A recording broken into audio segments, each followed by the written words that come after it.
I want to welcome everybody to this workshop of how to close 9 out of 10 intros on long term big ticket programs. I think you're really going to enjoy this program. My name is Gino Guevara, and I am a martial arts business marketing expert. And what I'm going to do is I'm going to show you the system. It's an 8-step system that we use on how to close 9 out of 10. That's the name of it. One of the reasons why I designed this program was, well, first off, is that one of the things that we want to look at is actually creating a strategic process for moving leads into trials and trials into students. Now, the membership tool that I suggest using is a 12-month contract. Now, the thing to remember is that most leads won't come in and sign a 12-month contract the first day they walk in. That doesn't mean that they won't eventually, but your job is to give them a reason and to show them why this is the best option for them. And one of the easiest, most profitable, and effective way to increase your revenue instantly is to increase your sales. So the number one skill to master that you'd want to master is going to be your sales skills. And the difficulty in it is that most business owners, most martial arts owners are technicians. In other words, they were instructors and they fell in love with the martial arts.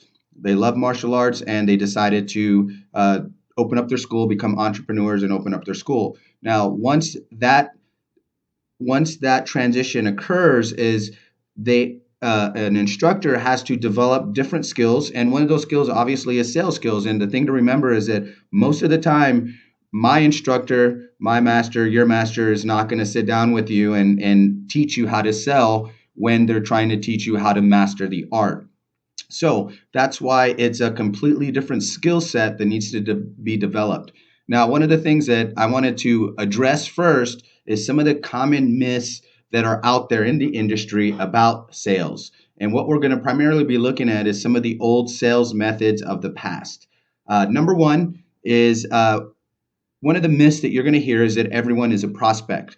Now, this is the reason why this is a myth is because this goes completely against what it means to have a target market. In other words, a target market is a specific demographic that you're going to target based on age and income, which means that there are going to be some people that do not qualify for your program. And this is important to remember because there's going to be people that can't afford your program. And this means that not everyone is going to be a prospect. So a lot of times, some of these strategies and tactics out there are mind-numbing, go and talk to everybody. But the reality is not everybody is going to qualify for your program. So this is one of the myths that I'm going to dispel is why not everyone is a prospect. And the system that we use with 9 out of 10 prospects takes this idea into effect is that we're actually going to pre-qualify our leads and disqualify some of our leads. So by the time they sit down with you, is they are the most qualified predetermined prospect that's going to buy your program. The other myth that is out there is a lot of times you're going to hear sales products that help you overcome objections. Now, what I found is that objections are a symptom of poor selling skills. In other words, what that means is the more objections that you're receiving in your sales process, the less value that you're actually building in the program itself. So this product, it's the handling objections portion, the handling objections section is actually very small because I very rarely get objections. And obviously with the name of the product is if we're converting 9 out of 10 students onto long-term programs, you're not going to get a lot of objections because the system itself is going to develop the value for your students. So we're not going to focus in on too much. Of course, we're going to learn on how to handle them, but it's a very short section. We're primarily going to focus on how to build the value of the program with the system that I suggest.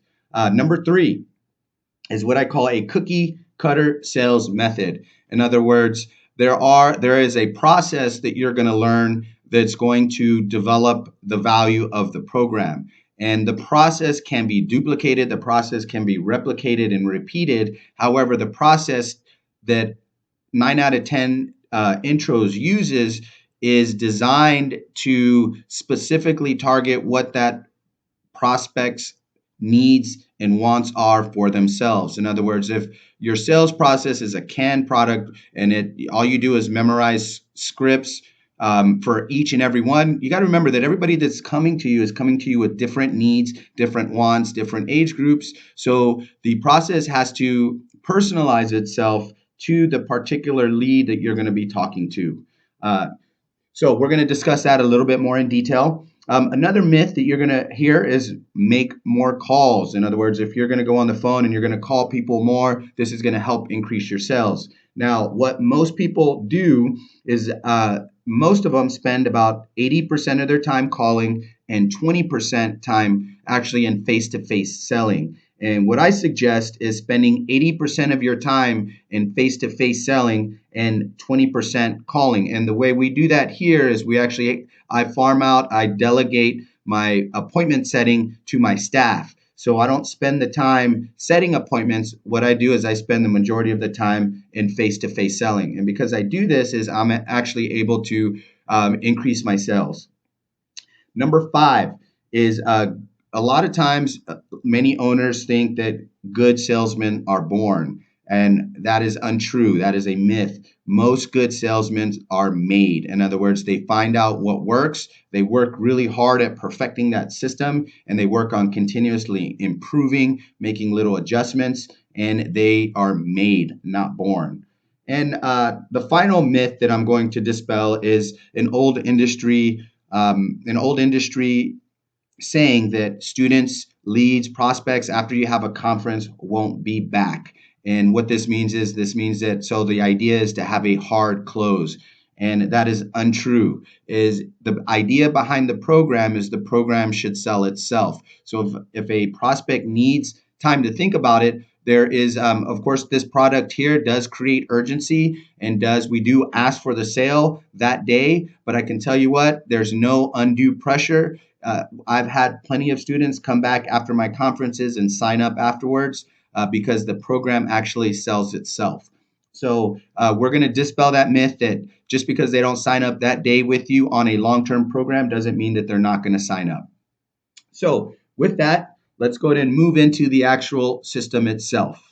Okay, now this slide here is the idea behind it is that what I would like for you to understand is the system of how to close 9 out of 10 sales is the star of the show, not necessarily the salesman or the director, whoever's selling the program. And this is critical because a lot of times, I can tell you my first version of this product is I created 9 out of 10 sales it was very, very complex. And what that meant is the system itself, I had to spend a lot of time hiring and training my staff to be able to implement this system. And what ends up happening is then I became reliant on one staff member. And when they leave, that put the school in a bind. And from that moment forward, I realized I had to revise the program so that way I could have a non-traditional salesperson be able to use the system so that I wasn't reliant on one staff member. And so what I decided to do is I revised the program to sell to non-traditional salespeople. Because if you think about it, an instructor that usually is the technician moving into the business ownership is a non-traditional salesperson. In other words, they didn't get into the business to become a salesman. So a lot of times this is why owners have a hard time developing this skill because they'd rather teach. They have a passion for teaching. But sales skills is a critical part. So what I wanted to do is I wanted to create a program that is very simple, that can train a non-traditional salesperson like a black belt and make them more effective. And what I had to do is I had to simplify my old system and make it a step-by-step process. In other words, there's 8 steps that need to be mastered in order to work to use this program effectively. The other idea behind this system is it's designed to the instructor should match, or the salesperson should match the demographic of the lead. In other words, most instructors are older, they match their demographic of who they're trying to attract. So you're not going to get a young salesperson, that's going to live and breathe sales. That's not who we're trying to attract with this system. And of course, the star of the system is 9 out of 10 the program itself. And the idea behind it is the effectiveness. In other words, if you follow the step by step system that we're going to discuss today, you will convert 9 out of 10 of your intros with high volume. Now, the reason why I say is that in order for a sales system to be effective, is it has to be able to be effective with high volume numbers. In other words, if you have a small school, okay, and your leads are coming in and you have a, let's say, an 80% conversion rate, but your most of your leads are coming by word of mouth. In other words, referrals are the most effective type of leads coming in other words, they're already determined to buy. So that's why if you have a small school, most of your leads are coming in by referrals. You might think that you have a effective system. However, in order for the system to be effective, is you have to be able to convert different types of leads that may not come from referrals. It could come from online marketing, that could come from flyers, it could come from direct mail. So in order for a system to be effective, is it has to be effective with high volume. And this system is designed, it was designed to be able to convert at a high percentage with high volume leads. Okay. And the final one is that the system obviously needs to be able to build the value of the program, and the more individualized that you can make the program for the individual student, the more effective it's going to be. So prior to implementing the system, is there has to be a unique message that only you and your martial arts school can develop, because when you introduce your solution in the process, is you're going to want to introduce your unique delivery system on how you and only your school is going to be able to provide the solution, the benefits that they're looking for when they come to you. So this obviously is this is where you have to go back and do your own homework and figure out why your business exists, who your members are, who your leads are, what you're really selling, who you want to do business with, and how you do business. Okay. And this is important. And the next slide is what I'm going to do is I'm going to show you exactly why. Okay. Because all these questions are critical, so that way when you sit down with them is why you exist. Let's go to the next slide. Let me show you. Okay. So this is our delivery system here at Karate Academy. Why we exist is, if you look in the top left-hand corner, is to give hope.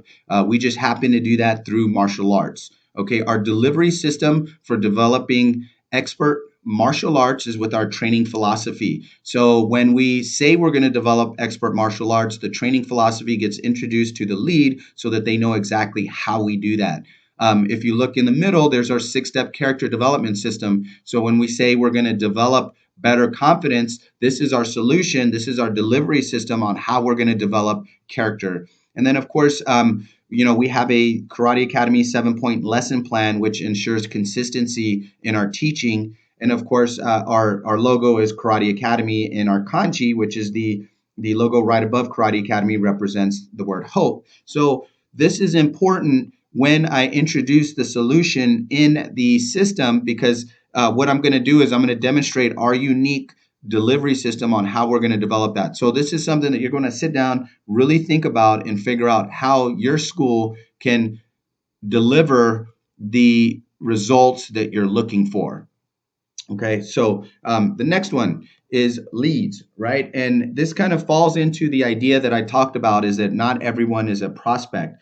The process of before they sit down with you, is there should be a pre-qualification process and also a disqualification process. And the idea is to sift and sort through leads prior to them actually sitting down with you. Okay, so for example, if you read my book on how to make money in the martial arts industry, I talk about what I call my top 60 in the demographic. In other words, you have a demographic that you have. Let's say there's 100 potential leads within your demographic. Well, you're going to target the top 60% of those leads. In other words, there should be about 20% that get repelled by your price. Okay. So this means that not everybody is going to be able to afford your program. And this is important to understand, because if somebody is having a hard time paying for your monthly membership, okay, they are going to have a hard time supporting the multiple revenue streams later on, and it's going to make their life miserable, and it's going to make your life miserable because they're not going to be able to afford the equipment, the uniforms, the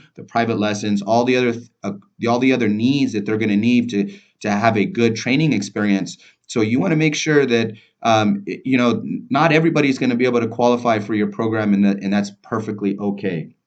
Now, one of the ways of disqualifying and pre-qualifying your leads before they actually do the a trial membership, which is what I recommend, and this is what we're going to go through with the 9 out of 10 program, is differentiating yourself from the very, very beginning. And the way we do that is we have what we call a shock and awe guide. And the idea is we give them a 3-ring binder that's full of informative information, including a welcome letter that differentiates ourselves right from the very beginning. The first page that they're going to read on there is, we are not the cheapest in town. That's exactly what I want to do, is I want them to know that if they decide to come in here to choose us, is that we're not going to be the cheapest. And then I explain exactly why we do that with the welcome letter. In addition, is I include in my shock and awe guide is I include my pricing, so that this way, my pricing sheet. Yes, I give them the pricing right when they come in, and on the monthly dues and what it costs to start, because I don't want to waste my time, and I'd rather disqualify them if they can't afford my program right from the very beginning than to spend the time and the money that it takes to convert them over to a membership if they can't qualify because of price. So what this does is my differentiation, my shock and awe guide is repels price shoppers from the very beginning. In addition, this shock and awe guide that I go with is, let's say they do want to shop and they're shopping different schools. Now, one of the things that I know, I've shopped all my competition, and I know most of them will either write their prices on a piece of paper and give it to them on the back of a piece of paper. There's no professionalism in what they're giving when they do go shopping around for martial arts schools. But with my shock and awe guide, what they're doing is they're going home with a very, very quality printed informative booklet that gives them something to look at other than price, right? So imagine that my leads, they shop 3 other people. They have pricing on the back of a piece of paper from one of my competitors. They have maybe a 1-page sheet, and they have a 3-ring binder with very professional looking information and information regarding us. So in other words, what they're going to be looking at and thinking about is something other than price when they come and they shop us. Okay, so what we talked about is disqualifying leads before they actually become trials. The other thing that we do is we disqualify our trials as well. There's a disqualification process where we're not going to sit down with them if there's no parental support. If all they're looking for is just pricing, is we'll disqualify our trials if they're too young or they're not mature enough as well. In other words, there's some trials that are not a good fit for you or your school. So you want to make sure that there's a process in place before you actually sign them up as students. So what happens is, by the time you have a conference in the system that I teach, is you're going to sit down in front of you with the most qualified, predetermined, they've already been stair-stepped to make a decision, and pretty much all you're going to do is show the value of the program and convert them over. And this is why it's so effective, is because by the time they sit down with you, they know what to expect. They know the pricing. And the last slide is what I call backwards. In other words, most the average salesperson, in other words, most sales products out there have their sales process backwards. In other words, let me rephrase that. Inexperienced sales people they do their sales process backwards. And the idea to remember is that one of the things that we do here is we want to have a fundamental shift in thinking of yourself as a salesperson and more as a consultant. And so the 9 out of 10 product is designed to not persuade your students, your leads, to sign up, but it's to understand what they're coming to you with. The other idea behind this is, inexperienced salespeople is try to push their discipline or their program on the student, And so it's, in other words, it's program focused, it's discipline focused, it's their, my discipline, whether it's taekwondo, karate, jujitsu, you name it, they try to push the program. And 9 out of 10, the 9 out of 10 product shifts away from trying to push your discipline and puts the focus on the guest. Okay, so the idea is, again, it's not about how many yes or no questions you ask. That's inexperienced. The idea is asking the right questions to uncover what their potential needs are. And a good way of thinking about this is that, you know the average inexperienced salesperson has superior product knowledge, but the experienced salesperson has superior student knowledge. In other words, they know more about their clients, they know more about their students than they do about their product. And this is important because the other thing to remember is that, we here, our demographic is, we focus in on selling to students and parents. So what we know is that our program is designed to sell to two people. We have to sell to two people. We have to sell to the parent, and we also have to sell our program to the student. And we know a lot about our students, and we know a lot about our parents. So when we go in there, when we go into the sales conferences, we know more about them, and we talk more about what they want rather than about what our program is. So these are just some ideas to consider prior to actually doing your conference.